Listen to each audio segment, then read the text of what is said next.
आणि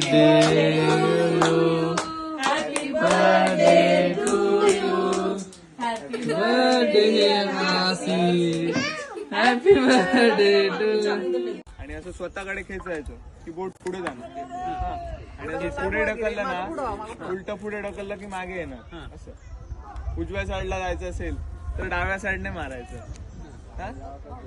उजवा मारला की डाव्या साईडला जाते बोट, डावा मारला की उजव्या साईडला जाते बोट. अपोजिट अपोजिट अपोजिट अपोजिट लक्षात ठेवा.